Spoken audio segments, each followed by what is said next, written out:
ევროპისადმი კუთვნილება და ევროპა როგორც ეგზისტენციალური არჩევანი. მისწრაფება იმ ქვეყნების ერთობის მიმართ, რომლებიც ევროპის კონტინენტზე დემოკრატიის მცველები არიან და მშვიდობას განამტკიცებენ. ჩვენ ქართველები საკუთარ თავს ევროპელებად მივიჩნევთ და ამიტომ გსურს ჩვენი ხმა აქ ისმოდეს. ამიტომაა მნიშვნელოვანი ევროსტრუქტურებში კაფიოდ იცოდნენ ჩვენი მიზნების შესახებ. ამ კვირაში ევროკომისიის მიერ გამოქვეყნებული ანგარიში და სტატუსზე ევროკავშირის წევრი ქვეყნების დედაქალაქებში გაგზავნილი თანხმობა ევროპული პერსპექტივის მქონე საქართველოსთვის იმ გზის გაგრძელებაა, რომელსაც ევროკავშირის წევრობამდე მივყავართ და სვლას ბლოკისკენ, სადაც ჩვენი ადგილია, ვერაფერი შეაფერხებს.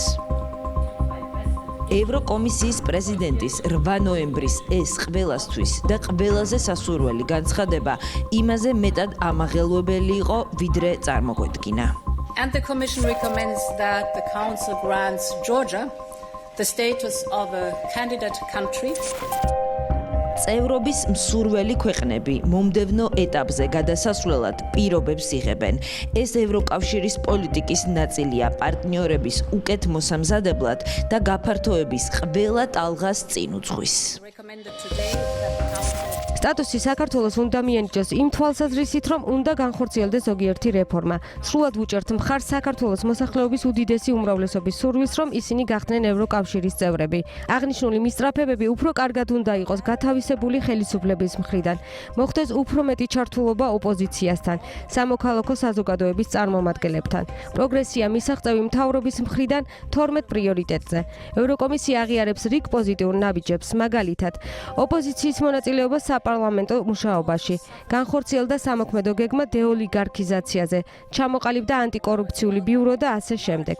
შესაბამისად, კომისიის რეკომენდაცია საქართველოს მიენიჭოს კანდიდატის სტატუსი.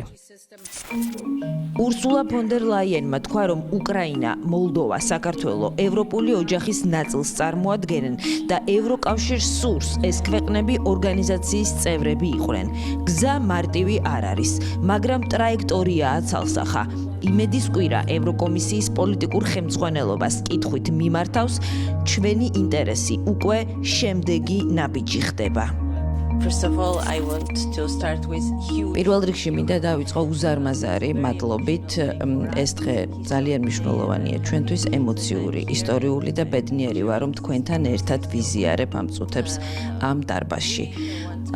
შეგიძლიათ უფრო მეტი გითხრათ იმის შესახებ, თუ როდის შეიძლება გაიხსნას საქართველოსთვის მოლაპარაკებები წევრობაზე და რა პირობებით. ეს ნამდვილად არის საზეიმო დღე საქართველოსთვის.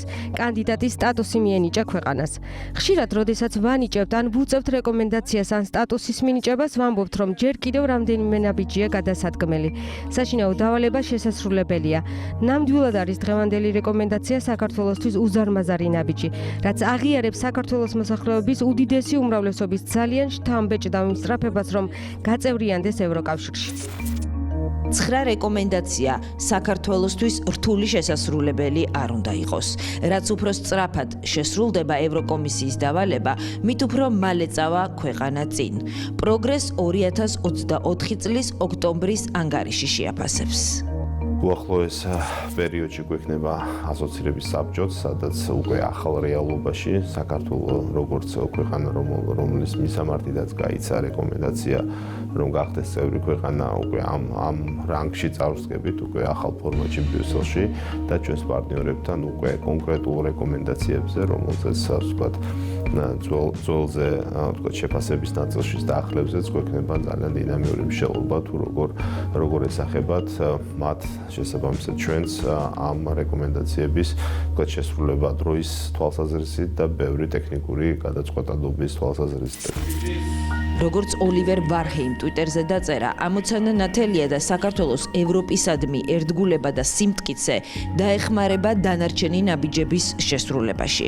მინისტრმა ბრიუსელში ხალხისა და ხელისუფლების ხელოვნურად დაყოფის მცდელობაზე ისაუბრა.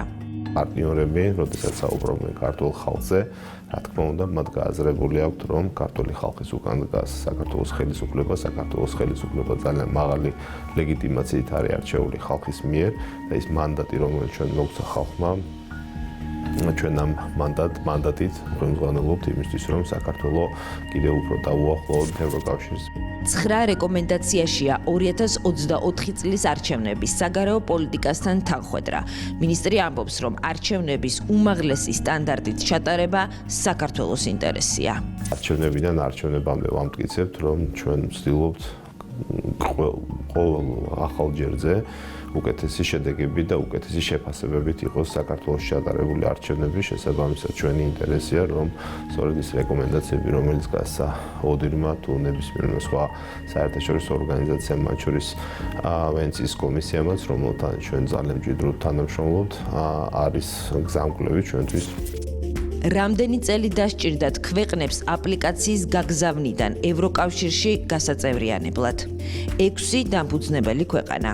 13 წელი და 8 თვე რეკორდია. ეს დრო დასჭირდა კვიპროს და მალტას. 2 წელიწადი და 8 თვე ყველაზე სწრაფად გაწევრიანებისთვის აუცილებელი საფეხურები გაიარა ფინეთმა. 3 წელი და 5 თვე მოანდომა ორგანიზაციის სრულუფლებიან წევრობას შვედეთმა. კომისიის რეკომენდაციიდან მეორე დღეს საქართველოს პრემიერ-მინისტრი საფრანგეთის პრეზიდენტს შეხვდა. თემა სტატუსია და 15 დეკემბრისთვის ევროლიდერების მხარდაჭერის მობილიზაცია, რათა სტატუსი ოფიციალურად გაფორმდეს. საფრანგეთი ხელისუფლების მიერ გატარებულ რეფორმებს პოზიტიურად აფასებს. ბრავო, იყო ის შეფასება, რომელიც საქართველოს შესაქმებად ემანუელ მაკრონმა გამოიყენა. ირაკლი ღარიბაშვილთან ერთად გადაღებულ ფოტოზე წარწერისას.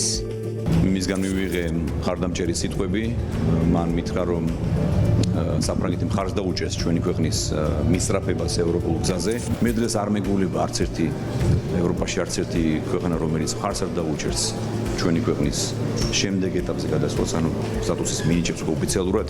მით უმეტეს მას შემდეგ, რაც უკვე ევროკომისიამ გასცა რეკომენდაცია თქვა, რომ ისინი მიღწეულ შედეგზე დაღრდნობით აძლევენ რეკომენდაციას ქვეყანას, რომ მიეცეს სტატუსი. ასე რომ მე ვფიქრობ, მოლოდინები არის პოზიტიური, არ მგონია რაიმე შეიცვალოს. არც ერთი წამი დასაკარგი არაა და ყველა შესაძლებლობა გამოსაყენებელია. ეს მოწოდება ბრიუსელიდან ბევრჯერ მოვისმინეთ. წინსვლისთვის მომენტის გამოყენება ბევრ ფაქტორს უკავშირდება. 2024 საარჩევნო და ცვლილებების წერია ევრობლოკისთვის. 6-9 ივნის ევროპარლამენტის არჩევნებია დანიშნული, რასაც მოსდევს ევროპარლამენტის და ევროკომისიის ახალი პრეზიდენტების არჩევა. 2024 წლის 24 ნოემბერს ეწურება შარლ მიშელს ევროპული საბჭოს პრეზიდენტობის მანდატი. ევროკავშირის ახალი პოლიტიკური ხელმძღვანელობის მთავარი მისია ევროპული ოჯახის ახალი წევრებით გაძლიერება იქნება.